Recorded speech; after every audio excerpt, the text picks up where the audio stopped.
É hora do agro, gente. E a nossa prosa boa de lida vai conversar hoje com Reinaldo Assis Aguiar Júnior, o nosso Reinaldinho da Aroeira Leilões, né, Reinaldo? Seja bem-vindo.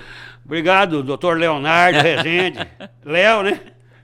Me chamar de doutor não precisa, você sabe disso. Não tem jeito de esquecer a amizade em primeiro lugar, né? Entre nossa família, essa pessoa que eu admiro demais da conta. E é uma maravilha, muito bom estar aqui conversando com você, com os amigos do agro aí. Obrigado. Gente, você que nos segue e está gostando dessa conversa, dessa prosa boa de lida toda semana, vai lá, dá uma força pra gente, curte, compartilha, manda pros seus amigos para eles também acompanhar o nosso programa. E você que não nos segue ainda e está assistindo o programa pela primeira vez, aproveita para seguir o Hora do Agro, porque toda semana tem prosa boa de lida para vocês. Mas vamos conversar aqui com o Reinaldo Júnior. Até vou contar uma história antes de começar, que o Reinaldo Júnior, ele foi o primeiro cara que me deu um grande presente.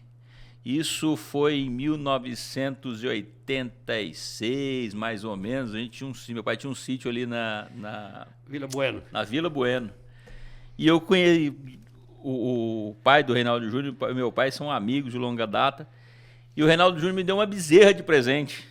Foi o meu primeiro animal, foi uma bezerra, foi o Reinaldo Júnior que me deu de presente esse presente. E eu não sei se ele lembra disso. Eu lembro, inclusive, devia estar bem ruim de preço, né, Léo? Vocês imaginam que presentão, hein? Reinaldo Júnior, mas para quem não te conhece, quem é o Reinaldo Júnior? Como é que a história do Reinaldo Júnior aqui no Mato Grosso? Quando é que você veio para cá? Seu pai veio para cá? Sua família veio para cá? Conta pra gente. Eu sinto assim que eu sou mato-grossense, como vários que não nasceram no Mato Grosso, né?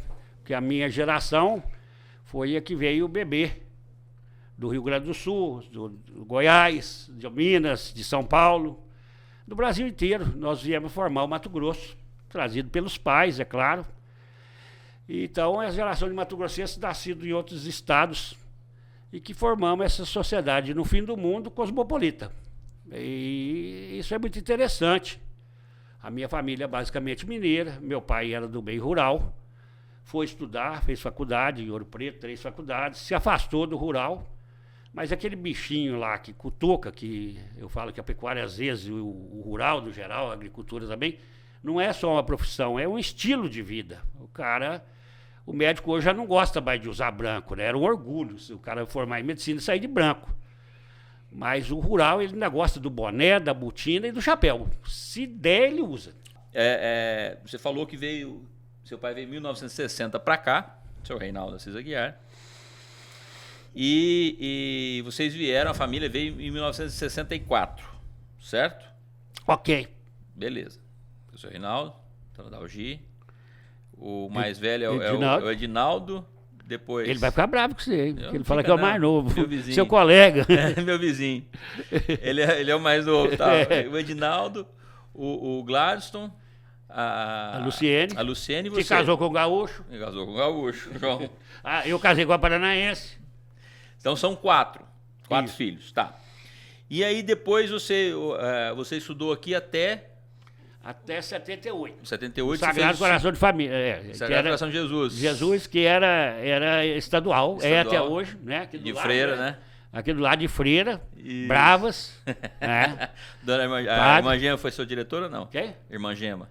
Foi, não, a Gema foi depois, era Irani. Ela Irani e Avani. A Irmã Gema foi minha diretora, bravo. E o padre Érico, nossa senhora. Tá, aí você foi fazer faculdade, você foi pra onde? Eu fui fazer colégio, fiz colégio em Uberlândia 1 ano, depois fiz colégio cursinho em São Paulo, no Gazeta, Objetivo, e depois fiz PUC, em São Paulo, Direito, né? Gostava lembrando, um dos prazeres que eu tive foi ser aluno do Mário Sérgio Cortella, que tinha 25 anos. Eu ia te perguntar essa história do Cortella, que você foi aluno do 17, Cortella. Do Cortella e do Franco Montoro, no mesmo ano também. Franco Montoro também? Só que eu preferi o Cortella, nada contra o Montoro, mas o Cortella me ensinou mais, né? O grande mestre que eu tive, entre tantos. Aqui eu tive a professora Raquel também, e a Djanira, nosso amigo do Willi, que também foram grandes mestres, algumas outras, né? Que a gente às vezes comete o erro.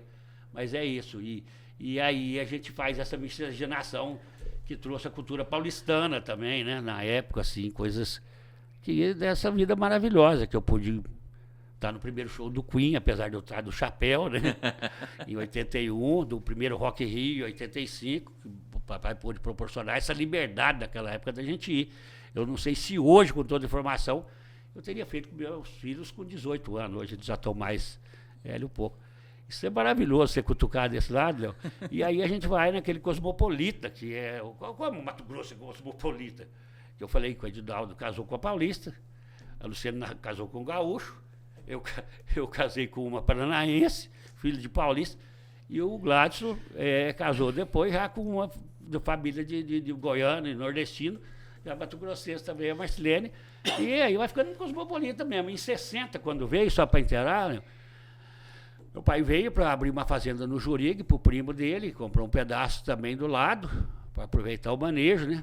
E eles ficaram na dúvida se o papai ia mudar com o primeiro filho ou depois para Guiratinga ou para Rondonópolis, porque Guiratinga era melhor, tinha 2 voos semanais, comerciais, acho que era Transbrasil, sei lá. Em Guiratinga? Em Guiratinga, e depois teve em Poxarel também. Eu não sei quando que mudou para Poxarel, voltou para Guiratinga, mas Guiratinga eu acho que teve até 68, que era aquele DC3, sei lá, de turbo-hélice, em Guiratinga. Então era melhor, mas aí deu esse tempo de formar e o pai falou, não, vamos fazer na fazenda, fazer uma casa, que pelo menos fique perto da família, porque a mamãe montou uma escolinha, ela era professora, ela não tinha nada com o meio rural, era professora em Belo Horizonte, veio acompanhar o pai. Naquele tempo as mulheres tinham medo, né? Não era nem paixão. Ela fala que era paixão, eu fico brincando com ela. Mãe, era medo de ficar sem marido.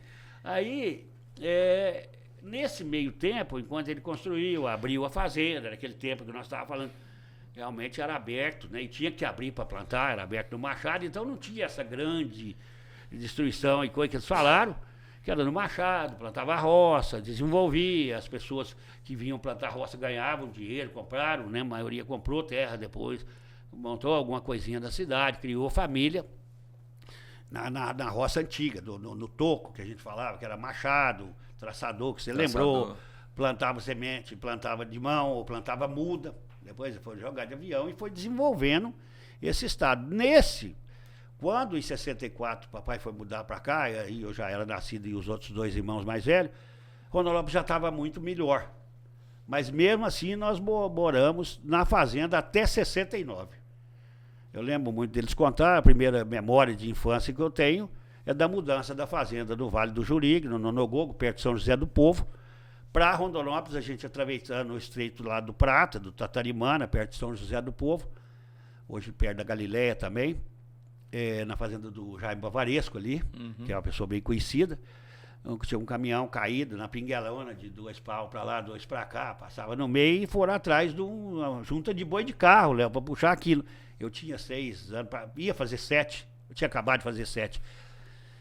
Eu lembro disso como se fosse hoje. E aquela poeira, aquela dificuldade de jipe, vindo, chegamos aqui na 13 de maio, aqui na esquina com o Sagrado, o jipe atolou ali em novembro, o jipe atolou lá, onde é o Grambier hoje, né? Não podemos falar aqui Isso foi ontem, historicamente, né? Hoje, a gente gastou, acho que sei lá, 3, 4 horas para fazer a mudança, hoje 50 minutos, tudo assaltado, tudo. Mas o pessoal fala que está difícil ainda. Está difícil. E assim, fez a minha história, fez a história do Mato Grosso, da pecuária hoje completamente diferente, né?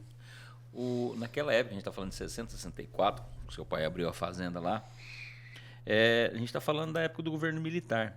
Na época isso era incentivado, o governo incentivava você a abrir terra para poder plantar, para você explorar, não era? Era mais assim. E pode ter análise por um lado e por outro. Isso aqui seria um grande sertão. Sem sertão. E o mundo estaria com 3 milhões, metade, 4 bilhões de habitantes. Porque aí não ia ter comida para todo mundo. E ninguém optou por um lado ou por outro. Não tinha como optar, não tem como optar.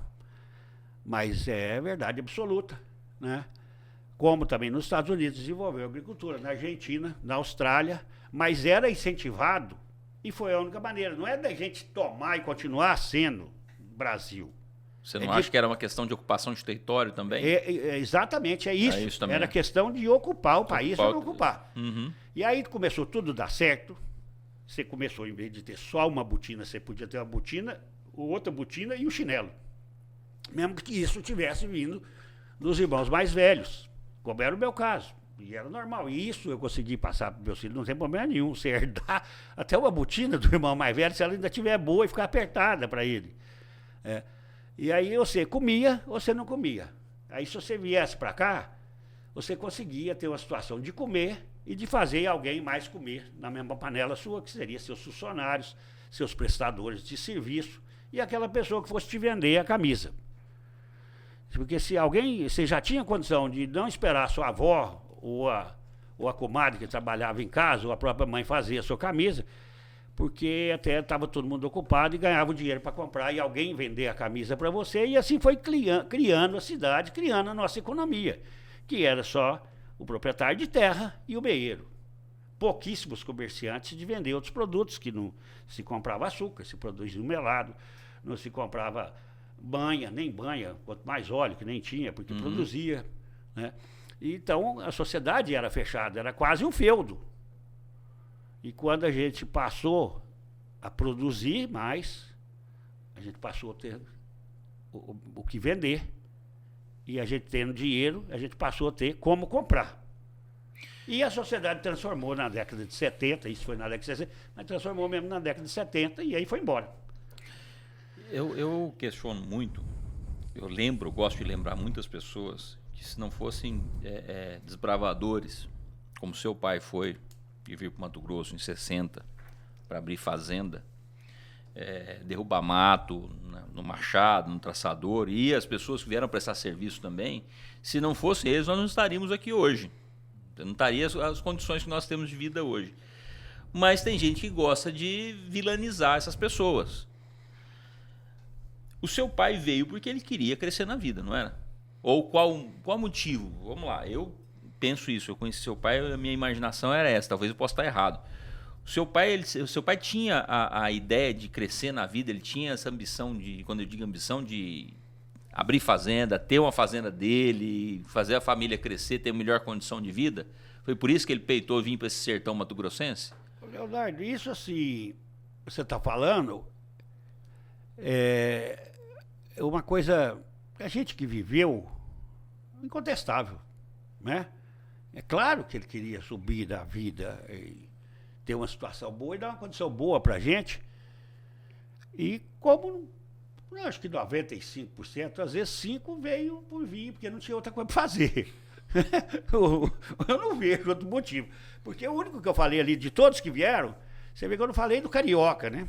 Esse até hoje ele não vai para lugar nenhum. Tão maravilhoso que aquele negócio lá é.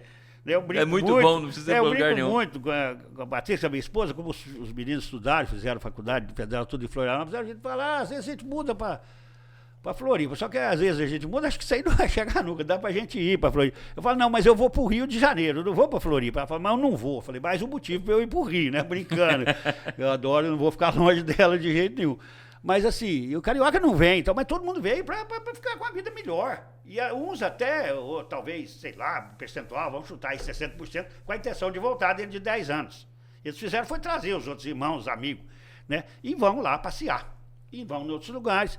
Então, assim, é claro que meu pai veio, o seu também, né? Eu lembro uma das conversas, assim, tem conversas que marcam, e com o seu pai tem várias que marcam, né? Inclusive os puxão de orelha que ele me dá. Ainda bem que tem a dona Maria da Graça, que é parazígua. Mas essa família maravilhosa, né? A Roberta. Aí ele falou assim, eu vim para cá, o Canarinho, né? No carinho do apelido, eu vim para cá para mexer com boi. Pode dar errado, tá ruim, mas eu vim do Araguari para cá para mexer com boi, e com boi eu vou mexer. Eu falei, mas mexe com vaca também, Roberto? E essa conversa deve ter, nada, foi ontem, 30 anos atrás ou mais, que eu lembro da paixão dele, né? Montado num cavalo, e sempre muito alinhado, mesmo montado no cavalo, e ele falou, eu vou mexer com o boi, e tá lá até hoje, agarrado, né? Você mexe com os números, com as coisas lá, mas muito contrariado, né? Com uma competência enorme, mas ele tá mexendo com o boi, que ele veio para mexer com o boi. Então, todo mundo, meu pai veio para ganhar dinheiro, né? Ele não veio, nunca sonhou em ser bilionário, né? Mas tem uma situação boa e dá uma situação boa pra gente, como deu, né?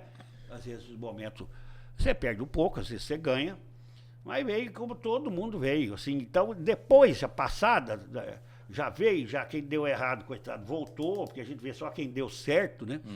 Alguns foram para o Nortão, que a gente fala Sinop, né? Produzir lá, uma boa parte que não tinha dado muito certo, deu e quis crescer mais, foi para lá, e outros que se frustraram aqui foram para lá também.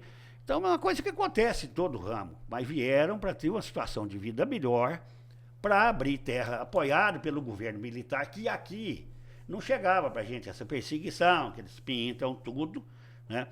Tinha, assim que você vê hoje, uma festa lá que era para apoiar o governador nomeado, para outro sair, quando foi a divisão do Estado também, todo esse envolvimento ali, 77, de 75 a 78, foi muito, negócio que mexeu muito com o Mato Grosso, porque a gente era ainda o fim do mundo, né? E tinha o fim do mundo lá embaixo, que era o sul, que era a Patagônia. A Argentina, e nós era o fim do mundo do lugar que ia estar até hoje o fim do mundo. Se a gente não vem produzir, se não tem esse apoio, né? Se não tem a Embrapa, né? Se não tem todo esse apoio, a gente estava lá, porque a gente está falando do pecuarista, que veio só derrubar ali, de baixada e tudo.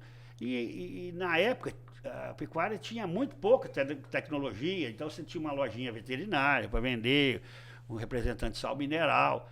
Aí quando veio a agricultura, começou a vender CBT, aí o CBT requeria pneu, queria um tratorista, que tinha um salário melhor, né? Aí tinha o caminhão, aí tinha o sarro dos gaúchos, que eles vão quebrar com esse CBT. Aí Companhia Brasileira de Tratores, e era do português, né? Mas não chamava Corporation do Brasil, né? Pelo menos era a companhia, né? Mas era, e empregou, e depois veio outra coisa nacional também, que era o Gurgel, né? Que era do alemão que trabalhava na Vox. E aí começou o Brasil a existir mesmo como um todo, e assim, você tinha que abrir para você produzir. Mas também ninguém veio para derrubar e para acabar com a natureza. Veio para fazer comida, veio para fazer dinheiro, veio para fazer família, veio para fazer cidade. E fizemos. Estamos respirando, estamos comendo, estamos vestindo, estamos andando de carro, avião, o drone está aí, o computador está aí. Nós estamos aqui num programa que vai para quantos meios de comunicação? Até é importante você falar isso, até para contextualizar para quem está nos assistindo, porque eu gosto sempre de fazer essa provocação que o agronegócio, a agropecuária, a agricultura, ela não é agricultura pecuária de novela. Que está lá a novela Pantanal, o cara correndo a cavalo para lá e para cá, achar que é aquilo que é a pecuária, por exemplo. E tampouco é essa narrativa de que o produtor é o vilão da história, que ele é o vilão do meio ambiente, ele é que produz o gás, os animais produzem o gás do efeito de estufa, enfim, toda essa narrativa. O agronegócio, os produtores são formados por pessoas como a sua família, como a minha família e tantas outras que vieram para desbravar um sertão, para desenvolver uma região e que cuidam dessas fazendas, cuidam das suas propriedades. Ninguém tem uma fazenda para estragar. E aí fica uma provocação também para você fazer sua análise. Para quem acha que o produtor rural é o cara que desmata, põe fogo, não está preocupado com o meio ambiente, o que você quer falar? O que você pode falar para essas pessoas?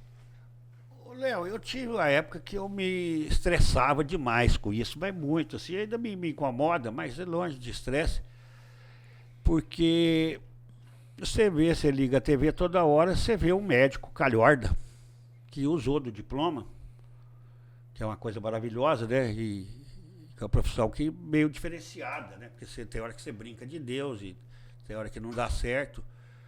Eu acho que, para mim, pelo menos, eu tenho como das profissões mais que eu tenho mais carinho, mais respeito.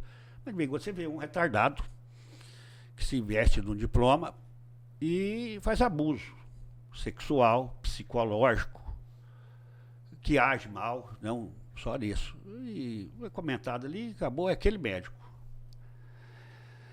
Aí você tem um taxista que foi mal com o cliente, também fez alguma maldade, mas é aquele taxista. E aí, no produtor rural, eles querem generalizar quem é ruim e querem misturar com uma coisa romântica, igual você falou da novela Pantanal. Não é fácil você achar uma Juma perdida lá no peito da Pantanal e nem um Gabriel Satter lá, com os olhos azuis, cabelão também. É sacanagem, não tem isso, não existe, entendeu? Agora a onça existe. A vez postou lá, não, meu irmão postou no grupo dos parentes de Belo Horizonte um jacaré comendo uma onça, ou vice-versa, que é normal da natureza, e um primo lá, vocês são culpados, vocês foram pro Mato Grosso, por isso que a onça come o jacaré come a onça. Aí eu falei pra ele, porque eu não tenho paciência pra esses grupos, falei, meu irmão, responde lá, o Edinaldo, seu colega, que quando veio pra cá, que nós temos uma reserva aqui de 7.000 hectares dentro da cidade, que o Cícero Borori, que eu tenho prazer de ser amigo, esse é o indígena que eu tenho prazer de ter amizade, que é o cacique-chefe das 7 aldeias aqui do Tataribara. Eu falei, fala porque o Cícero falou que o bisavô dele lembra da onça comendo jacaré, aqui, 2 quilômetros aqui de casa. E manda ele mandar lá da Belo Horizonte, onde ele mora, lá de Santa Teresa, o que tem de preservação lá na cidade, que quando nós viemos, aquilo tudo lá também era floresta. Ele ficou bravo, mas ficou bravo porque ele não tem a informação que a onça comia o jacaré e pode a jacaré também comer a onça. Uhum. Mas fomos nós os culpados disso e o boi que peidou no meio do caminho, arrotou, sei lá o quê. É imbecilidade e assim, é interessante você ter alguém para falar mal, entendeu? Se você estava na lateral direita e jogou mal, é porque o ponteiro direito não te ajudou, o goleiro lá atrás levou gol, você não deu conta de... Quando você lançou... Você jogou bola, eu joguei também, né? De brincadeira. Então, assim, o mais que nós somos pichados é porque nós não investimos em marketing. Se nós fizéssemos uma propaganda de uma bonitona há 30 anos atrás, dentro da lancha, o cara esquiando lá, é pecuária, você comeu carne, né? Se a gente fizesse como a Itaipava, usasse uma morena linda, maravilhosa, para poder falar que a Itaipava era bonita, o cara tomava a Itaipava como toma original, né? Descia redondinho também. Mas eu não me irrito mais muito, não. Eu dou risada com a imbecilidade. Eu falo, você conhece lá, você foi lá, é assim mesmo? Porque é igual ao trabalho escravo, temos ainda. Não só da pecuária, temos do garimpo, temos de tudo. Mas é um percentual tão pequeno que devia vir aqui, igual você falou, vamos lá numa fazenda de agricultura ou de pecuária, mostrar as casas dos funcionários. Mostrar que o funcionário tem um carro. E já tem muitas fazendas que o carro, ele tem um e a mulher tem outro, que a mulher vai trabalhar na vila, vai lecionar, vai fazer qualquer coisa, ou trabalha no xerifado da fazenda. Então, isso assim, eu fico um pouco chateado dos caras usar bater no peito. Ele não tem essa informação. E quando eu estava falando com o Silas, nosso editor e redator-chefe, antes de começar isso, eles viram a verdade absoluta. Eu tenho quase certeza absoluta. Eu tenho quase certeza absoluta. O cunhado do meu primo estava lá e viu que estava com o trabalho escravo. O cunhado do meu primo estava lá, é brincadeira, que eles estavam derrubando. Então, Léo, isso assim me irrita muito. Me irrita muito. Como me irrita, você está viajando, o cara abrir a janela do carro e jogar uma garrafa PET pela janela. É como se aquilo fosse uma coisa natural. Entendeu? Isso é um crime ecológico muito mais frequente do que os cometidos por um produtor rural. Porque o produtor rural hoje, ele vai cuidar. Seria a mesma coisa dele jogar o carro dele dentro do rio ou numa fogueira. Agora, o cara jogar a sacolinha plástica, a garrafa PET, ela vai na enxurrada, primeiro você vê aquela coisa horrorosa lá amontoado na enchente. Isso é um crime ecológico, certo? E assim, colocar na cabeça que realmente 300 milhões de carros queimando petróleo não faz efeito. Quem faz efeito é o arroto do boi, certo? E isso aí vai ter que conversar com o boi, porque o boi arrota por conta dele, né? E aonde que está essa medição? Cadê os dados exatos? Quando vai fazer? Não sei o que, essa coleira não serve, não é interessante, porque não financiamos. Então, tanto fundo que a gente tem, acho que nós não vamos conseguir isso, nunca mais, é muito tempo, mas se a gente fizesse um fundo de marketing para mostrar coisas bonitas da produção rural, essa seria talvez a única solução. O resto é a gente fazer vista grossa e deixar eles falarem até descansarem, porque eles já estão cansando, né? Eles já estão cansando, porque não é assim. Então, a A verdade, ela dói um pouco mais, ela é mais demorada, mas ela aparece. O problema desse pessoal é o seguinte, que você falou, eles estão cansando. Eles não cansam tanto porque eles têm que comer o alimento que a gente produz para falar mal da gente. É isso. Ele veste a camisa de algodão produzida pela agricultura para falar mal da agricultura. E não conhece a realidade, fica falando de longe. É que a gente estava conversando, a questão da narrativa. É o que o primo do amigo do cunhado falou, é o que o artista de TV falou, mas que não conhece na realidade como é que funciona, como é que ela é no campo. O Tejon fala isso, da questão da comunicação, que não existe no Brasil um plano de comunicação do agronegócio. O agronegócio tem, e não precisa ficar procurando muito para ver bons exemplos. Na verdade, são muito mais bons exemplos do que maus exemplos. E aí é a cidade produzindo lixo, fazendo um lixão e criticando o produtor. É incongruente esse negócio, né? Por isso que você tem toda a razão de ficar irritado com isso. A última vez que eu me irritei muito com isso, Léo, foi num desses programas, um bate-papo que a gente estava, é muito interessante, de pessoas assim, que formadores de opinião, vamos dizer, não tem o valor deles na profissão deles. Mas estavam fora de contexto falando merda, porque não entende do destino. Então eles estavam lá botando os tal da ecologia, tudo 5, 6, 7 ali, todos professores de ecologia sem saber nada e nem conhecer em loco. Discutindo, que foi uma época, acho que uns 4, 5 anos atrás, logo da pandemia, que não tinha muito assunto, eles ficavam inventando que estava morto, acho que eles confundiram as 200 milhas, que dos 200 quilômetros do litoral estava tudo morto no Brasil pelas fezes bovinas. Hã? Isso é verdade. Eu até queria levantar, eu não vou falar o nome dos artistas agora, porque até são muito bons, e alguns apresentadores também foram felizes nessa. E estava morto, por causa das fezes bovinas. Eu falei, bom, isso vira esterco, né, com uma facilidade danada, eu nunca vi falar isso. E assim, você vai na praia, eles devem ser frequentador, até para ver o nascer e o pôr do sol, com algum aditivo. E aí eles falaram, eu falei, mas será que eles não veem da parte da manhã o que é ecologicamente lindo, que é o pescador? Ele vem com a rede, mas ele é amado pelos ecologistas. Então será que eles não veem o cara chegando lá quando eles estão acabando de pitar umzinho, e o cara chegando e com os peixes, tudo tá morto. Mas aí foi mais, ainda falou, não, é assim, e morre, mas é por causa das fezes bovinas. Primeiro, o único rio que tem um fluxo maior, assim, significativo pelo volume de água, não vou falar do Xingu, mas o São Francisco, né, que é o único que vai direto meio para o mar, que tem bovino em volta. Porque o Tietê, até pela graça da natureza, ele vai lá no Paraguai, dá uma voltinha, faz umas compras e vai sair lá no Prato, falando castelhano. Então, esse Tietê, que seria o exemplo do rio poluído, pelas cidades, né? Eu vivi em São Paulo, na região de Araçatuba, que é onde eu nasci, né? Mal lembro que nasci lá, que eu sou de São José do Povo, mas aí eu queria falar assim, galera, vamos ali pegar em São Paulo, lá onde o Tietê, o Pinheiros cai no Tietê, vem vindo, descendo, e vamos até Piracicaba. Quando espuma lá das quedas de Piracicaba, que são famosas e tal, espuma de poluído, né? 100 e poucos quilômetros ali de Rio Tietê. E aí nós vamos descer mais um pouquinho, e na hora que nós chegarmos perto de Araçatuba ali, depois que passar Botucatu, nós vamos ver aquele rio maravilhoso, cheio de peixe, água cristalina, que é a hora que começa a conviver com o bovino, com a cana, com tudo. Então, assim, é muito fácil você fazer essa propaganda. Chama esse cara. E eles falaram, 2 ou 3 ali desse pessoal, extremamente cultos, ecochatos, que tinha que ver em loco, que eles tinham visto num programa lá, um ministério, alguma coisa assim, a poluição que esses boi causavam.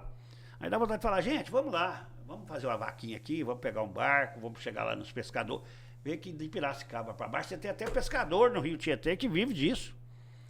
Mas é o gado, é a cana, é o café, isso que polui o rio, sabe? Então o negócio eu acho que é poluir. Quando você polui, fica bom. Agora a cidade não fez nada. Não. Guarulhos não fez, São Paulo não fez, Sorocaba não fez, Piracicaba não fez. O boi foi lá cagar na beira do rio, rapaz. Então, assim, me poupe. Cara, eu não dou conta, não. Eu não dou conta.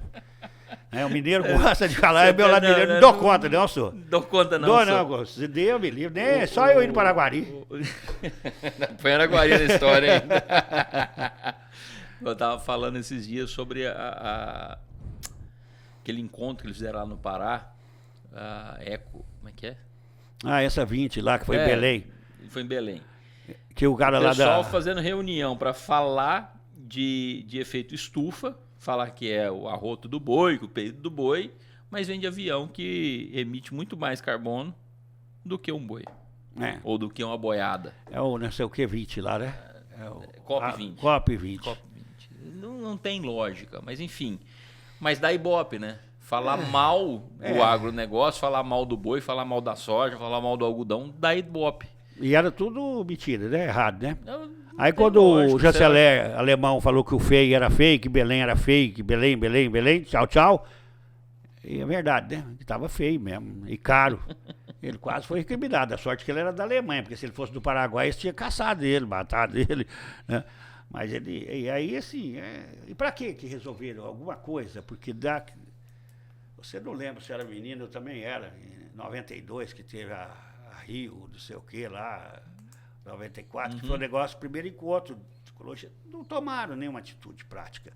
Porque se tomasse, eu acho maravilhoso, porque eu acho que eu, você e todo mundo que mexe com o campo, nós temos mais conhecimento e somos muito mais ecologistas, protetores da natureza, do que esse, porque até esses eles ficam falando tanto absurdo que eles não sabem para que lado que anda. Agora, nós amamos animais, eu amo as plantas, entendeu? Principalmente as plantas que produzem alimento. Mas eu gosto, em casa eu tenho flor, no meu escritório eu tenho flor, cultivo, vou lá, porque até quando tira estresse, eu quero xingar alguém, se eu xingar a plantinha, no dia ela está meio maus, né? Mas eu vou lá e trato ela bem. Agora, eles não têm motivo de ser mais ecologistas que a gente. E nós temos motivo e conhecimento, porque nós não somos retardados, e isso tem que deixar bem claro, porque nós vimos que realmente algum estrago foi feito desse planeta. E nós podemos muito bem tomar mais cuidado, mas assim, do que é verdadeiro. Então, por que não preocupam com lixo, como o lixo requer preocupação? E principalmente uma educação para a gente não produzir lixo. Porque se reciclar, você recicla, né? A única vantagem do lixo é que ele gera emprego. Mas ele gera dependência por doença, por entupimento de canais das enchentes, por tudo, por odor e pelo visual, cara. É muito feio. É muito feio. É muito feio. É muito feio. Isso aí você falou a verdade. Não tem como. Você falou no começo, você falou da questão da distância. Das pessoas não têm mais aquela convivência com o fogão da vovó, lá com o sítio do vovô. Essas pessoas, aí eu vou usar a expressão que você usou dos ecochatos, provavelmente na grande maioria não sabem nem o que é isso, não sabem nem de que lado, nunca viram um fogão a lenha, não sabem o que é roça, nunca pegou um bicho de pé, não tem essa situação. Você teve o prazer de conviver com isso, né? Eu não morri ainda, né? Eu convivo até hoje, né? E é o prazer, e é o que você falou, assim, a lenha na lareira, beleza, né? Romântico, o vinho, tomando. Mas se você mostrar hoje, o cara direitinho pegando a lenha e pondo no fogão a lenha para fazer comida, é capaz de ser. Tá queimando madeira. Mas na lareira não tem problema, de jeito nenhum. Então, assim, eu convivi. E quem conviveu tem um pouco de saudade disso e lembra como é que era o campo. E queria voltar. Então, isso até na comercialização dessas propriedades pequenas, a gente vê um pouco de dificuldade. Porque o cara fala assim, não, eu vou comprar, eu vou para lá com a família, vou tirar um leitinho, vou assim, não sei o que, crio os filhos e vivo tranquilo, os filhos vêm para a cidade estudar. Aí ele não acha ninguém para ajudar ele, da mão de obra que ele pode pagar, aí cai a cerca, ele vê que não é tão romântico, aí ele comprou, aí tem uma rotatividade de tipo Copa do Mundo, há 4 anos, um comprou e o outro está querendo vender, né? Mas está acabando, o que está querendo comprar, opa, não, aí fala para o menino, não pagamos ali, tem o cara que aluga ali para o Hotel Fazenda, ou nós vamos no rancho ali. Então, essa convivência do fogão a lenha, de pôr uma bodinha, pegar uma pimenta bodinha que você pegou no pomar, um pé de couve, isso não tem, já não tem mais essa raiz do cara conhecer, né? Eu já, na década de 80, quando eu estava em São Paulo, vinha alguns amigos meus na série que achavam interessante, quando chegava na fazenda, galinha solta. Isso já em 86, 87. Que eles nunca tinham visto uma galinha solta, né? E pra mim, eu falei assim, pô, mas como tipo assim, galinha como solta, assim? né? Aí a presa que é danada, né? Aí a coisa vai mudar, agora já tem o ovo da galinha solta, né? Da galinha saliente, da galinha satisfeita. E realmente o ovo remete muito ao ovo caipira. Então, não estava tão doido ninguém, né? Mas o problema da imagem que alguém começou a passar, eu não sei quem é esse alguém, acho que era alguém que estava precisando de mídia e não tinha o que fazer, eu vou queimar o meio rural, assim, como assassino. Não estou 100% dos nossos companheiros e nossos amigos e a nossa classe, né, mesmo que não seja nem conhecida e nem só do Brasil, que sofre uma falta de o que fazer, porque não sei de onde que eles tiraram essa ideia que nós continuamos a cometer alguns erros que alguém cometeu lá atrás, né? Mas que hoje é insignificante, como o erro do médico que vai lá, né, usar do diploma para fazer maldade, do taxista, do engenheiro que faz um prédio e cai, ou não cai, mas faz de segunda para vender. Então, como todas as profissões, mas eu acho que se tem alguém que, pelo menos se não tiver coração e mente, que eu acho que a gente tem para poder proteger a natureza, que tenha uma consciência financeira, né, Léo? Que isso vai fazer mal financeiramente, se você não cuidar. Mas com certeza. É você queimar seu patrimônio? Exatamente. Você não vai queimar seu patrimônio. Você não vai cuidar mal o que é seu patrimônio, que é o que você tem para viver. Você montou uma escola e vai pro fogo da escola. Exatamente. Mas enfim. É a tal da narrativa, né? Mas vamos lá. Você depois foi para a faculdade, voltou para cá, para o Mato Grosso, e aí foi mexer com fazenda. Fui mexer com fazenda, estive na Rondônia, sempre mexendo com fazenda da família, não só do pai, mas de tio, de primo. E comecei a mexer com o comércio de gado. E depois, em 93, já casado, eu fui trabalhar numa empresa leiloeira, aqui em Rondonópolis. Eu gostei muito, mas tive que sair por causa de problema de saúde do pai e alguns amigos que chamaram para trabalhar, para cuidar da fazenda, o sogro também. Então eu estive fora até 2010. Em 2010 eu estava no Rio de Janeiro, na casa de uma tia, passando férias com a família. E um amigo me ligou, o saudoso Luiz Cláudio Pinto, Matos Pinto. Ele me ligou em janeiro de 2010, falando que tinha recebido um convite do canal do Boi, que não tinha ninguém aqui na nossa região que estava em parceria com o canal do Boi para fazer leilão exclusivamente virtual, mas poderia fazer também presencial, e que ele precisava dos aconselhamentos. Eu falei para ele que eu estava pronto, que logo eu estaria de volta aqui. Aí ele me ligou depois de uma semana que tinha marcado em Campo Grande pra gente ir lá no canal conversar, que ele ia abrir a leiloeira com a minha parte, porque o sócio dele não quer sabendo, mas ele, apesar de ser mais novo, ele era muito respeitado, e eu resolvi obedecer, não estava nem pensando. Falei, então vamos. A família ficou meio contra ali, e foi uma benção. Nós ficamos muito ativos até 2013, infelizmente ele faleceu muito cedo. Mas foi uma grande amizade, uma grande parceria, a coisa que me comove até hoje. Muito jovem, mas aí a gente continuou. O Bationi trabalhava com a gente, até não era sócio, porque qualquer porcentagem que ele tivesse, ele seria o fiel da balança, né? Então, ele tinha participação nos lucros, e a gente foi tocando, acertamos com a Nádia, as meninas criaram moças já hoje formadas, e a vida foi levando, e foi uma coisa que, assim, que aí eu me envolvi mesmo, entrou, quem acompanhou sabe, e depois por várias mudanças no mercado e também a idade, a saúde, sei lá como, chegando à conclusão que era melhor eu parar com o leilão, e aí tinha que parar com tudo, porque não dava para parar com a metade. Aí como é que você não faz o meu? Como é que você não faz isso? E aí o bichinho ia continuar vivo dentro de mim, né?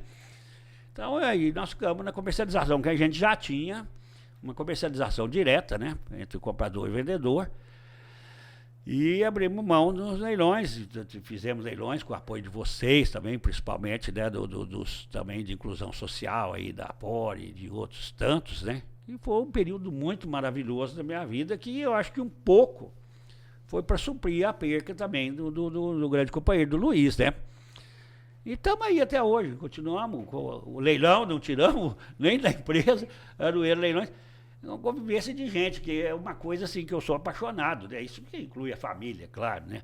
Mas por gente, por amigos e por animais, né? Eu sou apaixonado. E por prosear, né, Léo? Essa parte mineira aí, não, eu mesmo falo, pô, o cara fala mais que eu, e não é fácil, hein? Não é, mas é apaixonante, eu sou apaixonado por pessoas, por prosas, por conversas e pelos animais. Muito, muito, muito, muito. Eu brinco, é claro que eu quero ser eterno, isso aí já vai ser impossível.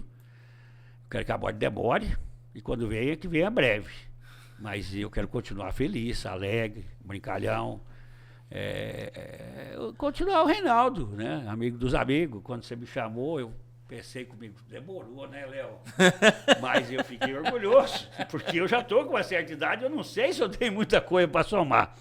Um outro cara que eu admiro muito, um pensador e tal, tem uma vida, muita história para contar, seu Wilmar Wurz. Uma vez a gente sempre chamava ele, patrocinava muita formatura, de zootecnia e aquela coisa, de bovinocultura. E a gente sempre chamava, ô, seu Wilmar, vamos lá, ele é um cara muito culto, né? Aí tinha uma palestra de alguma coisa que ia ser inserida na pecuária, ele falou assim, Reinaldinho, Luiz, eu não estou dando conta de fazer o que eu sei de cor e salteado, a minha turma. Até fazer um cochete na fazenda, eu não estou dando conta de fazer. Vocês querem me explicar coisa nova? Eu não vou perder tempo, isso que eu não vou fazer. Eu não vou mais em palestra, mas eu quero ir, eu quero continuar dando risada. Né? E é muito bom. Muito bom. E essa parte do leilão foi uma coisa assim que eu já estava com quase 50, né? Eu já estava me achando idoso, hoje eu estou me achando bem mais novo que aqueles dias. Mas quem veio, que me deu um gás de novo, assim, durante 10, 12 anos, e continua me dando, mesmo que passou por direto, que eu não tenho rotina, que para mim é uma coisa maravilhosa, né? Que a única rotina que eu tenho é estar sempre com a minha família e com meus amigos. Isso eu quero que seja, e se tiver mais alguns amigos para se tornarem, tudo bem. Mas você ter um gás depois, você ter um motivo de você... Né, eu tenho um amigo ainda, ele faleceu há algum tempo já, mas ele tinha 93, ele ia comprar um bezerro e falar daqui 3 anos, aquele tempo demorava ainda, matava um boi muito pesado de 4, mas nessa época acho que ele já matava com 3, então daqui 2 anos, ele com 93, a hora que eu vender esses bezerros, será que vai dar para eu comprar 2,5 bezerros? Eu achava aquilo maravilhoso, né? O cara estava com 92 vivendo como se estivesse com 70. Né? E animado, e alegre, falando assim, depois a gente vai assar uma fonte de peito, né?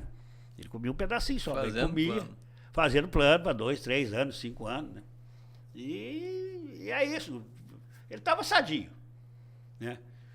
E estava vivendo do jeito que ele queria, que ele gostava. O cara falou, mas ele estava preocupado em vender boi e comprar com 92 anos. Não, ele estava preocupado, mas fazendo o que gosta. Não vejo problema nenhum, né? Nenhum.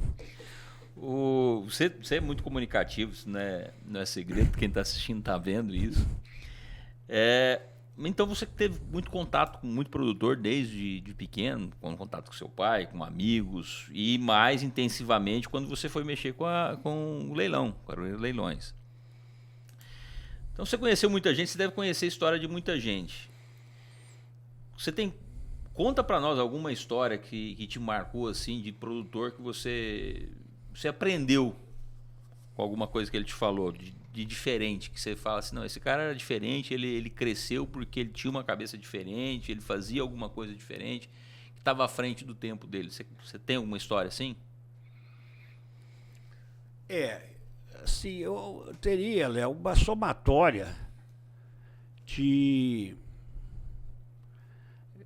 histórias para tornar uma só do que seria um cara visionário e competente, né? Mas uma, assim, porque até vai, às vezes, causar um constrangimento entre os outros companheiros produtores de genética, entendeu? Então vamos pular nome, não, porque pula nome, até assim, para as pessoas que estão assistindo entender o que é a cabeça do produtor, porque você pensa, alguém que vai trabalhar com animais, vai trabalhar com planta, o cara que tem que contar com a natureza, porque não é assim, você vai pegar a sêmen de um touro, vai pegar o óvulo de uma vaca, falar, ó, esse aqui é campeão, esse aqui é campeão, vamos misturar os dois que vai sair um outro campeão. Não é assim que funciona. Não é sempre assim, apesar de ter a genética, tem mais coisas que envolvem. Não é só matemática. Não é a só, não é genética tem simples bastante, assim. A genética assim como é a produção de soja, não é você pegar um cultivar e colocar em determinada área que vai dar muito bom, uma série de coisas. Sem falar que vem chuva, não vem, enfim. Produtor agrícola, gosto de falar que o produtor agrícola, ele joga pro tempo. Vamos ver o que vai acontecer. Mas pessoas que você identificou durante essa vida? Duas, assim, depois eu vou falar do terceiro, que aí eu posso falar. Esse primeiro eu posso falar o nome, que é o Sr. Lito Teixeira, finado, pai do João Bosco, criador de Delório, de Araçatuba, de ter fazenda em Lacerda. Eu ainda estava na faculdade de São Paulo. E eu fui com meu pai para a fazenda que tinha, com os patrões e tal, lá na divisa com a Rondônia, no município de Colorado do Oeste, Rondônia, e Comodoro, que veio a ser município depois, né? Não era emancipado ainda, o apoio era Lacerda e Vilhena. E nós encontramos o seu Lito Teixeira com o João Bosco. O seu Lito devia ter a idade do meu pai, na época, uns 60 anos, o João Bosco uns 40, eu tinha 20. E aí ele contando a história que ele foi comprar umas vacas paridas para dar para o filho, pro João Bosco, e que deixou o filho, com 30 e poucos ali, 40, apartar as vacas, sei lá que quantidade, era um N grande ali, umas 800 para tirar 600, tirar as vacas que eles iam levar. Falou, ó, já aperta aí, João Bosco. E ele contando a história, a gente tomando uma cervejinha à noite no hotel. Aí ele falou pro meu pai, daí ele começou a apartar, ele pegou os peões lá do proprietário do gado, falou, manda as vacas aí para eu apartar. Quando passaram 10 vacas, aquele boiada, refugo, aí seu João Bosco falou, eu parei, para ali, o João, para de apartar. Aí ele falou, o que foi, pai, tô apartando errado? Tá, totalmente errado, porque você tá comprando uma fábrica de bezerro. Então, ela é uma fábrica, ela pode ser feia, ela pode ser da orelha torta, do rabo torto, mas o que ela fabrica é o que você está procurando. Você está procurando ela fazer bezerro. Então, manda lá todas as vacas de novo para lá, manda os bezerros. E eu apartei os melhores bezerros, para depois achar a mãe.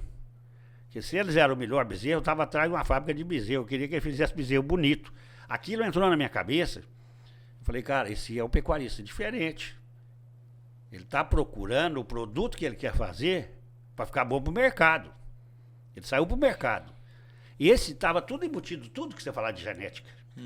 Tudo que você falar de genética. Né? Essa foi a história que me marcou, eu devia ter 20. Também não, se fosse 20, 19. Depois de muito tempo, já depois dos 50, beirando 60, alguém que acreditasse em genética, eu comecei a conviver muito mais, e principalmente que os proprietários traziam uma gama de amigos que me traziam conhecimento de graça, além de eu estar cobrando, né, para fazer o leilão, tinha o custo, tinha tudo normal.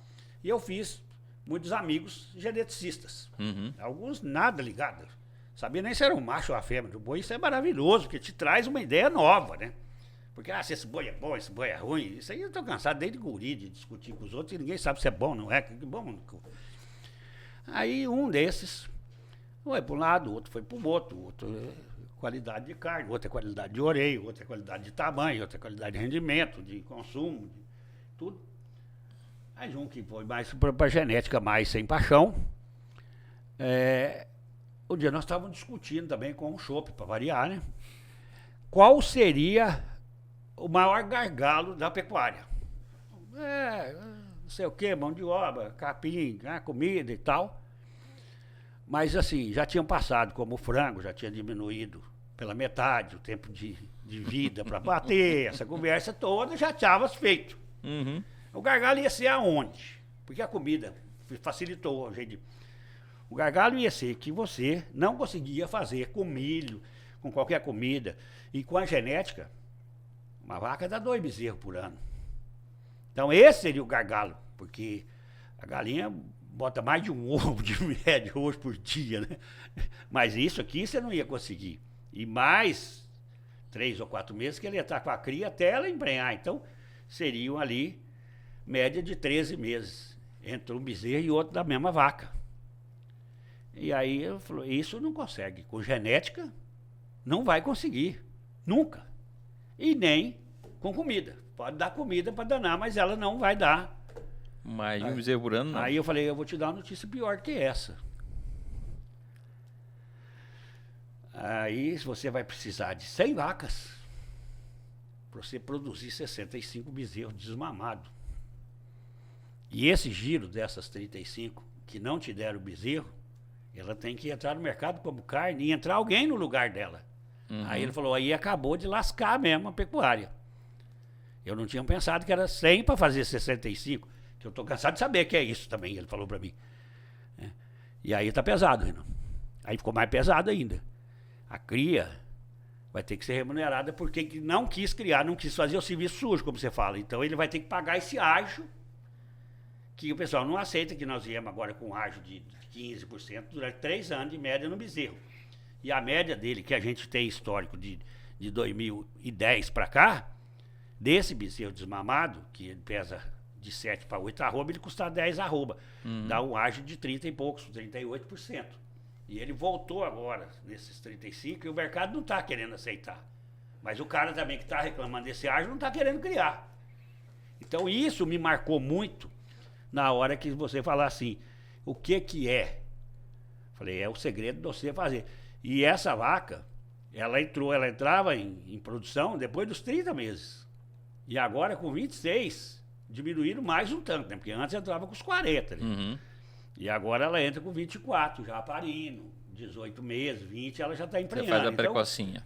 Com 30. E não precisa ter a precocinha que vai parir com 18, 19. Ela paria aos 24, que seria com 2 anos. Então, com 1 ano na vagabundagem dela, virando mocinha, que ela não vai te dar um bezerro. Já melhora um pouco. Mas eu não sei se a média brasileira também, nós chutamos ali 65% de desfrute da vacada, né, que é a desmama. Então, esse produtor de genética me chamou a atenção também, né? E outro também que eu posso falar, como eu falei do seu Lito Teixeira, é do seu João Trojano, né, que é um exemplo de produção, que estava todo mundo reclamando, ele mesmo falou, eu fui burro, que eu comprei uma mata em vez de comprar cerrado, que era fácil. E quando a terra ficou valorizada, ele falou, produzir mais do que o dobro no mesmo tanto de terra, porque só o dobro não dá, né? E foi atrás de todo que você pensar de modernidade que desse para implantar, né? E uma das coisas que ele viu que a primeira parte da ecologia está certa, né? De conseguir as outorgas da irrigação. E a água está lá, e a água retorna, a água vai lá e está uma das fazendas mais preservadas. Você vai lá, você vê onça, você vê capivara, você vê a anta dentro do rancho, onde a gente toma o chopp, também a cerveja, né? Está tudo lá.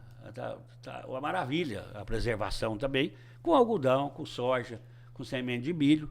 Então esse cara, ele e a família dele, são exemplo para mim de um produtor que preserva a natureza, que gosta da fazenda, que vai lá, fica 3, 4 dias, que tem, sei lá, 100 e tantos funcionários, conhece um por nome. Quando não conhece que tem um novo, ele fica procurando o de 30, 40 anos que trabalha com ele, como é que chama aquele lá? Esse vive com a família, a fazenda. Aí a fazenda tem que ser uma empresa. Mas sempre foi que... Não tem que discutir isso. O cara, a fazenda tem que ser uma empresa. É mesmo? Poxa vida, cara, que novidade. Não, ele vive. É uma fazenda. É uma fazenda empresa. Certo? Então esse, do contexto e da integração, para mim é um cara, não é único, né? Pode falar que eu sou puxa-saco, eu sou mesmo, né? Mas é altamente produtivo e altamente apaixonado do negócio. Certo? Como nós temos muito, é igual seu pai. Seu pai, para mim, é um exemplo de família e do cara apaixonado por gado. Uma coisa de outra cabeça, e sempre foi atrás da modernidade, né? Tanto que tem, você também, apesar de ter, né, como segundo ramo a pecuária, né? Que aí é um dos melhores negócios do mundo. A pecuária é o melhor negócio? Não, longe, mas é o segundo melhor. O primeiro é ser advogado, né, Léo? No seu caso, sem dúvida nenhuma. Aí tem o Luciano também, que não deixa os eletricistas de ser entrosado, mas até pela inclusão dele, né? Na pecuária, demais, né? Acho que suga tanto que acaba seu pai e você gostando mais, né? Porque você fica doido para ter um... Não, deixa eu falar no outro assunto, né? Não, eu tenho um defeito muito grande que é gostar de cavalo, né? Eu acho que não. Esse né? que o Luciano tem menos. O Luciano gosta mais de boi. Aí já é assim, já é quase uma doença, né? O cavalo não conta assim. Porque o boi, você vê ele lá, como é que tá a boiada? Eu não sei. Não, rapaz, se ela estiver pulando à tarde com o rabinho na cacunda e tudo, é coisa linda. E o cara ainda quer que dá dinheiro, meu negócio desse. É lindo, maravilhoso, uma bezerradinha pulando atrás da vaca. E isso os meninos adoram. Como é que é, tio? Falei, rapaz, ainda quer que dá dinheiro. O negócio pula no pôr do sol, fica lá, o rabinho, sai um brincando com o outro. E cavalo, então. Cara, como é que vai dar dinheiro? Um negócio tão lindo aqui, né, rapaz? Não é possível, é bonitinho demais pra dar dinheiro. Não pode, não. Aí não teria outro ramo, né? Você estava contando, você falou também da atuação do leilão com a POR. É impressão minha, o produtor rural ele é muito, como é que é a palavra que eu posso usar? Ele é muito preocupado em ajudar pessoas. É quase inerente, né? Eu não sei porquê também, isso eu sei que fica muito, foi vir assim do avô, passou muita necessidade, sofreu, às vezes você até com dinheiro, mas às vezes você passa frio, às vezes você passa calor, não tem uma coberta, sei lá, que é, talvez assim, é uma coisa que eu vejo, né, que é, né, o produtor rural é ligado em ajudar nessa parte fraterna, mas talvez, não sei se é porque a gente convive mais, né? Talvez seja uma classe mais de doar, se doar, não só financeiramente, para o próximo, né? Mas eles gostam de falar que a gente é contra a natureza. É uma coisa que eu não pensei muito, viu? Até que se eu pensar também, vai ser muita preocupação. Mas nós somos geralmente caridosos. Talvez também um pé no cristianismo, né? Que seja, se bem que a gente vê muitos muçulmanos, muitos hindus também, com caridade, muito médico, muito padeiro. Mas eu acho que realmente vamos prestar mais atenção nisso. E que são caridosos, são mais que os outros, eu não sei. Né? Os pequenos, me chama muita atenção dos pequenos produtores. Eu não sei, você trabalhou nesses leilões, e esses leilões são muitos por doação. Doação mesmo, e assim, a gente tem alguns exemplos, um amigo Sidney foi atrás do senhorzinho que sempre doava lá uma bezerra, uma leitoa, e chegou lá e ele falou, nossa, se deu tudo uma situação, cara, deu tudo errado, a netinha ficou doente, a nora não sei o quê. Eu tô tentando, só tentando a sapadura. Aí o Sidney falou, você tá fazendo? Estou fazendo muito. Quanto o senhor tem? 10, me dá as rapaduras. Ele foi lá, embalou as rapaduras, deu a rapadura. E o Sidney trouxe. Aí nós vamos começar então começa com uma rapadura aí. A rapadura já de cara já deu metade do bezerro, o dinheiro. A primeira. Aí foi fazendo brincadeira com a rapadura, já punha na mesa do Leonardo, por exemplo, vendia pro Leonardo lá por... Eu sei que as 10 rapaduras deram dinheiro de 5 bezerras. Porque o espírito, na hora que contou, eu me emocionei de novo, o que tinha acontecido, que ele estava numa situação... Do outro ano já conseguiu dar uma bezerra, deve ter sido abençoado, né? Aí fizemos tanta brincadeira, tanta sacanagem, e emociona, e chorava, e uns ria e tal, e aí começou a achar interessantíssimo. Eu sei que deu mesmo o dinheiro de 5 bezerras, essas 10 rapaduras. Inclusive, uma sobrou para mim no final, porque não sou só eu, né, que tem o poder. É doce, mas não é mole, não. É doce, mas não é mole, não. Então, assim, é maravilhoso esse negócio, porque, inclusive, o primeiro, assim, é uma história que às vezes já está delongando um pouco, mas nós encontramos o antigo prefeito de São José do Povo, em 2013, ali onde era a rodoviária velha. Ele passou com a caminhonete, freou, falei, meu conterrâneo, deve ser o prefeito. Parou com a caminhonete, me cercou, abordou. Aí tava eu, bati, onde o Luiz não tava, eles perguntando se a gente ia fazer isso, acho que era meio de setembro, mas que não podia remunerar. Falei, não, a gente faz, né? Já fizemos alguns, e esse vai ser o maior lá, mas dia 15 de dezembro, eu lembro como se fosse hoje. E São José do Povo e Guiratinga estão entre as cidades, as 10 cidades que percentualmente tem maior arrecadação para esses leilões do Hospital do Amor, hospital daqui mesmo, da POR também. Uhum. Então, o Luiz faleceu dia 13 de dezembro de 2013 e o leilão lá era dia 15. E nós fomos mesmo assim fazer o leilão, chorando o leilão inteiro. E foi uma coisa que a gente vê aí que mais aqui, pessoas daqui ligavam, a doação, mas o prefeito não acreditava, falava assim, ele queria, por exemplo, veio trazer os pratos, as coisas, e ficha de bebida. Eu falei, não, mas a gente paga. Falou, não, mas vocês vieram trabalhar. Né? Vocês vieram trabalhar, vocês não podem pagar. Eu falei, esqueci o nome dele. Não é muito boa pessoa, não é que eu estou com má vontade de falar, não.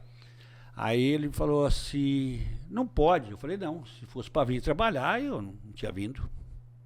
Eu tinha dado luto na empresa, e nem meus companheiros também. Nós estamos aqui em estado de doação mesmo. Aí ele achou bom, caramba, e aí ele foi contar essa história lá, e aí explodiu. Mas o acontecido, não sei se foi a frase, né? Mas eu acho que aquilo aumentou em 15%, 20%, que já era bom de arrecadação.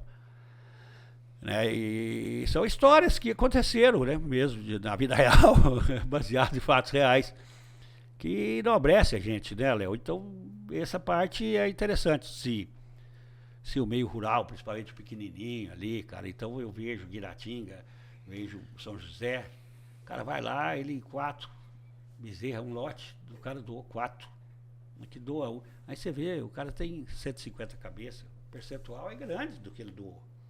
Né? E vai lá com a família toda e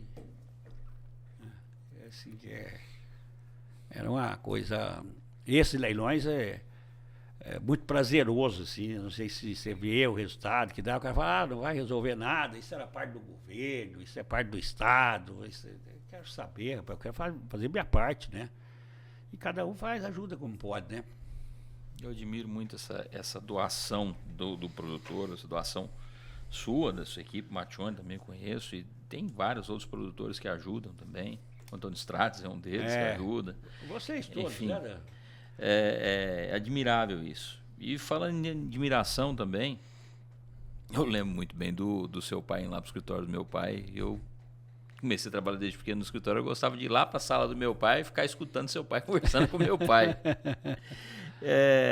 E admiração também pelo seu pai e pela sua mãe, que é a Dalgi, que foi minha professora, inclusive minha professora de catequese. Adoro quando encontro. Ela sempre lembra disso. E eu sei da referência que os dois têm, a admiração que eu tenho por eles. Eu sei que você tem muito deles. Mas agora eu vou jogar isso para você. Qual que você acha que é a maior característica que você herdou do seu pai e da sua mãe?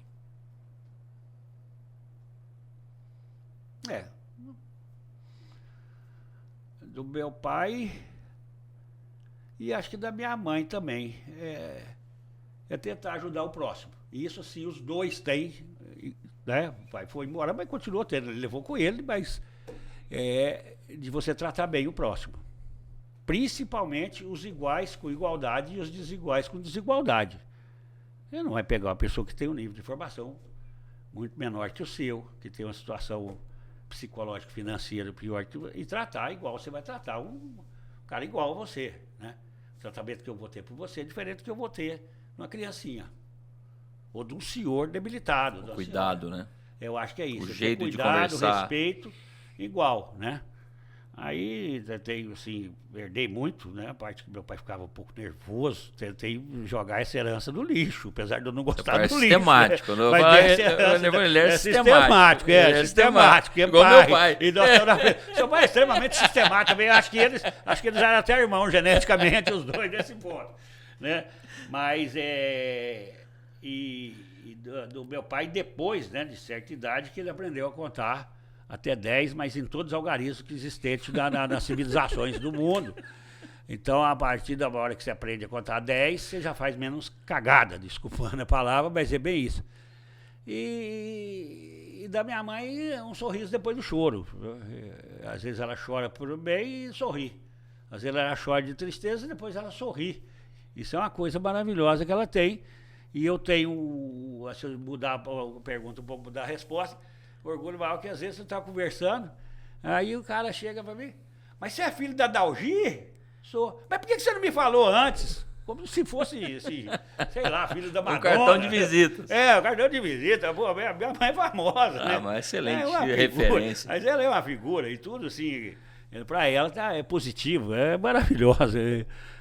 Então, até tem aquela, minha mãe é uma peça, que o Ferro fez, eu acho que é para minha mãe, ela é uma peça mesmo, e queridíssima, mas eu acho que dela eu puxei isso, um sorriso depois do choro, que seja de alegria, que seja de tristeza, o choro vem primeiro, mas sai alegre, sai rindo, isso eu puxei muito dela, e sei lá,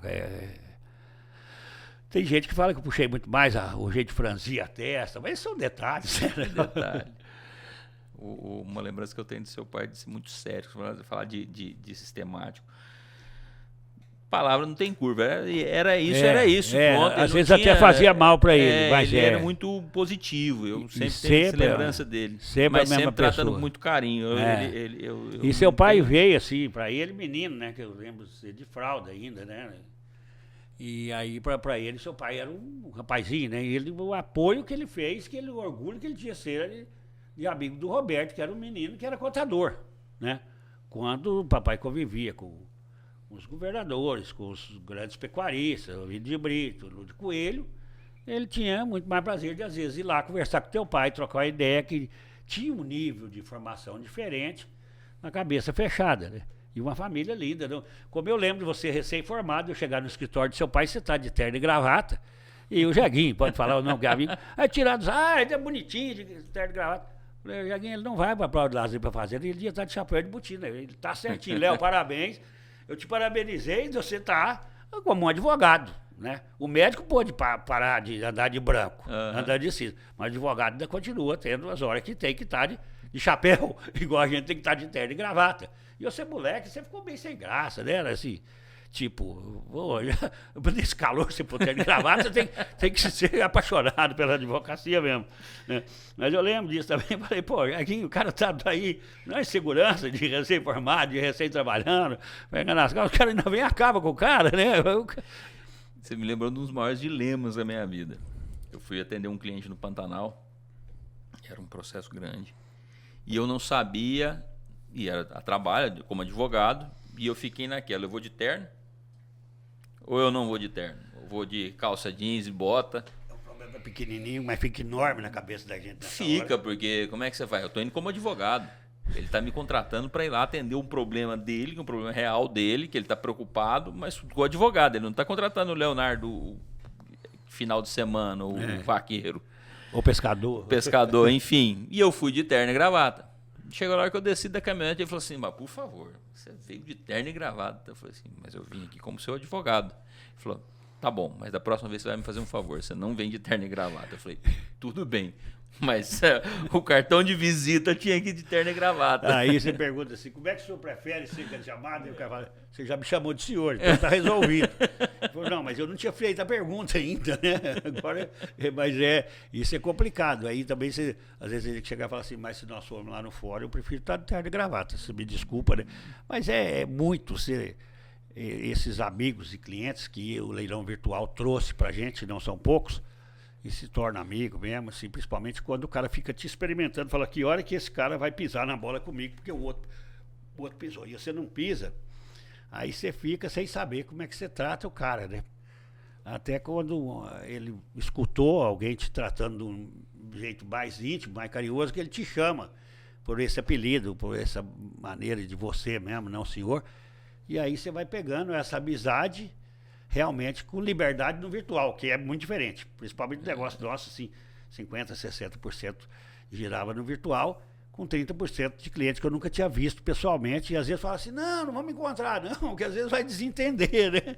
Vai falar, mas aí o cara, você pega uma confiança e essa liberdade, né? Porque é ruim mesmo você saber como é que eu vou lidar, né? Aí eu quero falar pro Silas também que é uma coisa que tem que mudar, que está me incomodando demais. Eu, como cruzeirense, ficava vendo esse galo na minha frente, então, aí o nosso apresentador, ele é atleticano, né, coitado, a informação do pai ele teve para ser cruzeirense, mas aí você põe uma raposa lá também do lado, tá bom? Isso aí tá me incomodando, eu não podia levar isso para casa, né? Tá muito magoado com esse galo. Deus me livre. Mas eu vou fazer outro registro também, como eu falei da lembrança que eu tenho do seu pai. Uma lembrança que eu tenho sempre da sua mãe é o seguinte: eu não tenho recordação nenhuma de ver sua mãe de mau humor, de ver sua mãe chateada. Todas as vezes que eu encontro sua mãe, ela sempre com um sorriso no rosto, com palavras doces, gentis comigo e com quem eu conheço. Sensacional, sua mãe. Dona Dalgi, meu abraço, meu beijo pra senhora, meu respeito. É isso que eu ia falar. Ela vai mandar um beijo pra ela, porque ela vai assistir tudo e eu falar, já vai assistir aí, vai ver o que o Léo falou da senhora, eu não esperava isso dele. Ela vai falar, eu tenho certeza, ele é uma gracinha. Ele é uma gracinha. Ele é uma gracinha. Ele, não sei, mas também puxou a mãe, puxou o pai. Você tem valor, mas ela vai voltar do seu pai, da sua mãe, pra achar. Com certeza. Ô, Reinaldo Júnior, você falou do leilão aí, vamos falar um pouquinho do leilão para as pessoas que não entendem, que muita gente que assiste o programa não sabe nem como é que funciona. Você falou de leilão virtual. Como assim leilão virtual? Como é que eu vendo um boi virtualmente? Isso, Léo, é assim, a modernidade trouxe, né? Somando coisas que nada a ver tem com a pecuária, aí você vai ficando menos fechado no caipirismo, né? Sem perder o caipirismo, você vai ficando tecnológico. Você trazia o comprador uma vez por ano na sua fazenda para vender, o gado já era sempre o compadre, que já tinha um padrão do gado, chegava e era você e ele, dificilmente vendia para outra pessoa. Isso na negociação direta. Aí começaram a ter leilões, aí na década de 80 já teve alguns leilões presenciais no Brasil de gado, que você levava, fazia um recinto com curral, apto geralmente para receber o gado durante um período de 24 horas, o máximo, chegava de manhã e ir embora no outro dia de manhã. E à noite, à tarde, às vezes de dia, com várias exceções, você passava esse gado num picadeiro, que era um cercado, com vários compradores, possíveis compradores, os vendedores estavam ali também para ver. Você se armava de passar esse lote, tinha que ser uns lotes meio reduzidos, por causa do transporte, por causa do alojamento. E você negociava o gado ali, né, na batida do martelo, negociasse cá depois, negociava como se fosse uma negociação direta quase da fazenda. Você tinha que arrumar um leiloeiro credenciado, que é quem bate o martelo ali, diferentemente do dono da leiloeira, que nem obrigatoriamente quase nunca era a mesma pessoa. Isso foi ficando um pouco desgastante, a despesa foi ficando grande, foi os maus tratos animais, que era ruim, você mandar um gado para ir num lugar hostil a ele, e transporte, machucava, e despesa, e às vezes o comprador não ia, às vezes chovia, às vezes tinha uma final lá de Corinthians e Flamengo, aí estava metade dos brasileiros envolvidos nesse jogo, não ia no leilão, e aquele negócio. Aí alguns benditos acima da média foram tendo uma ideia de pegar, quando começaram a ter sinais de TV mais baratos, que não fossem as grandes TVs, e aí entra a parte tecnológica, né, que foi mudando o mundo. Aí um bendito falou, eu vou filmar seu gado, e o pessoal vai vir aqui, mas quem não vem, nós vamos transmitir para ele, numa TV nova aqui, que tem o sinal. Então ele já conhece seu gado, ele já sabe quem é o Leonardo, ele já sabe quanto é seu gado, e ele vai pegar e ligar e vai comprar seu gado, mesmo ele não estando aqui. Vai dar lance por telefone. Por telefone. Né? Ou vai deixar encomendado, que muita gente deixava encomendado, até que o próprio pode dono do dar gado, lance até tanto, a gente já fez isso no leilão. E até hoje isso tem, né? Ó, Reinaldo, você tem liberdade para dar lance no até tanto. E aí, como a gente não é muito bobinho, passava um pouquinho, a gente ligava lá, falou, Léo, passou um pouquinho aqui, vai, né? E é isso, aí foi ficando, isso foi aumentando a quantidade desse leilão, filmado com presencial também. Mas porque aí o pessoal não tinha... Filmava antes. Na fazenda, você tinha uma equipe aí lá na fazenda filmar o animal. Antes de passar, e geralmente esse leilão também seria na fazenda. Então, como alguém, que eram os leilões de genética, que era para vender touro e fêmea, que foram os que desenvolveram primeiro o virtual, porque o cara já conhecia o gado do Zé, do Benedito, eu já comprei touro dele já. Então isso foi primeiro no gado de elite, até porque era uma coisa meio onerosa, custava caro. Então tinha que ser com valor agregado. No começo da década de 90, todos os grandes leilões de genética que tinha na época, eles foram para o filmado também, certo? E isso levou mais ou menos 15, 16 anos para que eles conseguissem ter a coragem. Então, para esse desenvolvimento foi demorado. Eles terem essa coragem de deixar de ter o presencial, que era só filmado. O cara ia assistir só na TV. E se você quisesse, você fazia uma reunião para chamar os possíveis compradores, numa fazenda, num clube, num restaurante, você chamava uma meia dúzia, uma gama ali de comprador que estivesse mais perto. Aí disso foi migrando para os grandes rebanhos, o cara era inviável, o cara levava no recinto, que era o presencial, você ia nas fazendas, filmava o gado, vão até hoje, né? Leonardo, tem lá um lote de 200 cabeças, vamos lá. Leonardo, tem uns mais zerados e uns mais novos, vamos fazer 2 lotes de 100? Vamos, aí aparta, marca, filma com um profissional, porque vai ser transmitido na TV, tem que ser uma filmagem muito bem feita, por mais que você ache que você está filmando bem, não é isso. Você tem que ser profissional e levar o máximo de informação do cara que está ausente. Quanto que pesa, que idade tem, aonde que está a logística, quanto que ele vai gastar para transportar isso, né? Então você tem que levar mais informação, porque o cara não vai estar ao vivo vendo aquele produto.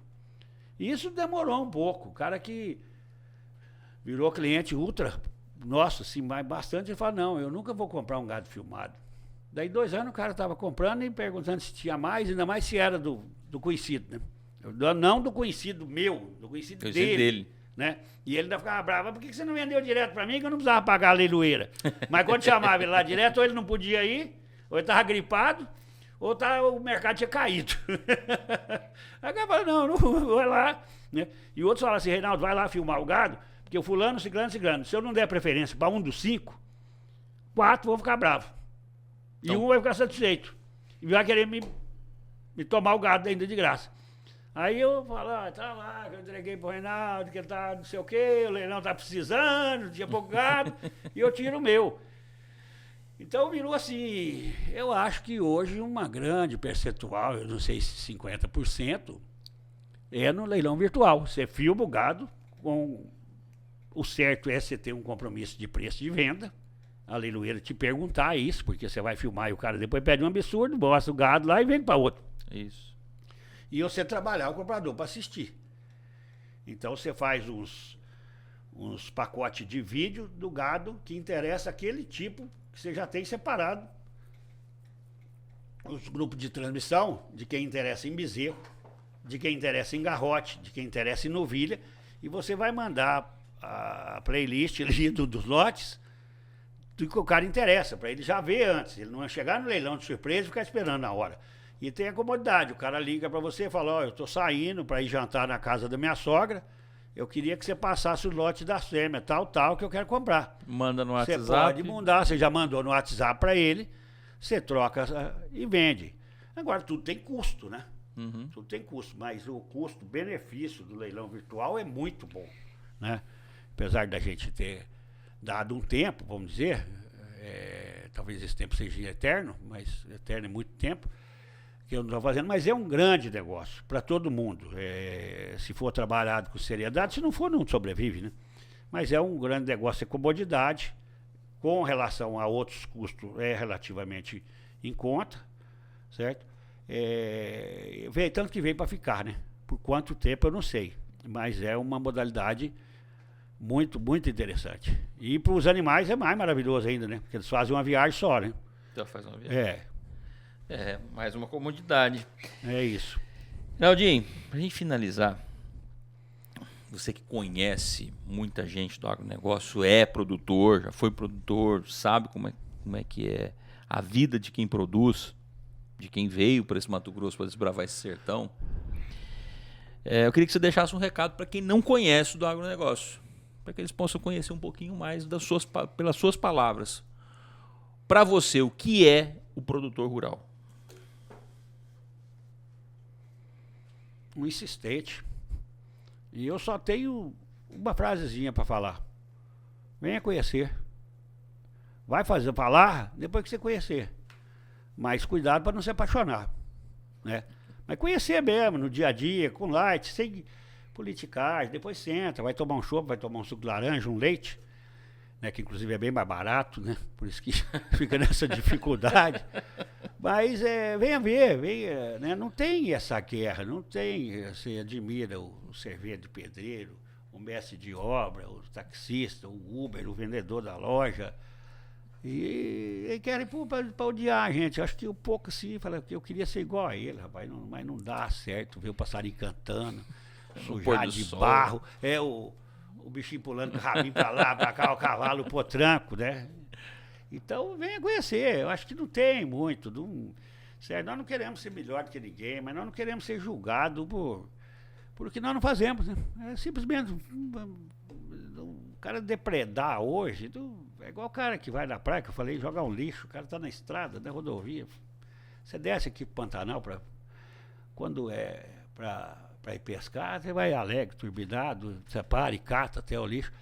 Mas você vai trabalhar, você sai 4h30, 5 horas, que você vai descendo, aí você vê o cara, garrafinha pet, sacolinha, aí negócio de skinny, aí tá tudo normal.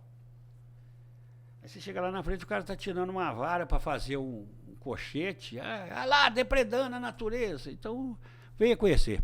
Venha conhecer de coração e mente aberta, né? Porque se vir de pedra também não adianta nada vir, fica lá mesmo, né? E que não está 200 quilômetros da costa brasileira, não está nada morto, não. Obrigado, Reinaldo Júnior, por esse bate-papo maravilhoso. Eu que agradeço você, Léo, o Silas e todo mundo do agro, né? Abraço para os amigos, para os que virão a ser amigos depois dessa entrevista, né? E alguns que não serão. Alguns que falam, puta, chato, tá caralho, do mesmo jeito, porra. Né? Mas é muito bom. Parabéns pro programa, né? E fazer o nome do agro, o que o agro é, né? Não precisamos nada não inventar nada. Nada. E se tiver alguma coisa que o pessoal que não é do agro achar que nós podemos melhorar, eu estou de ouvido abertaço. Não sei se você tá também, mas se eu te conheço, eu sei que tá, né? Eu sempre peço para quem está assistindo o programa para comentar, para falar, para criticar também, exatamente. Falar ideias novas para nós. A gente está aqui à disposição para isso, para conversar. Criticar mas principalmente se tiver alguma ideia nova, alguma coisa nova, eu vi em tal lugar, assim, é verdade, é bacana, ou eu imaginei, você acha que pode funcionar, isso é só assim que a gente melhora, né? Se a gente ficar na mesma... Não vai pra frente. Léo. Obrigado. É isso, pessoal. É por isso que essa nossa prosa boa de lida está aqui toda semana, para trazer para vocês o que é o agronegócio brasileiro. Você que já nos assiste, curte, compartilha, manda para os amigos. Você que está assistindo pela primeira vez, começa a seguir aí, porque toda semana tem a prosa boa de lida, tem Hora do Agro para vocês. Até a próxima. Tchau.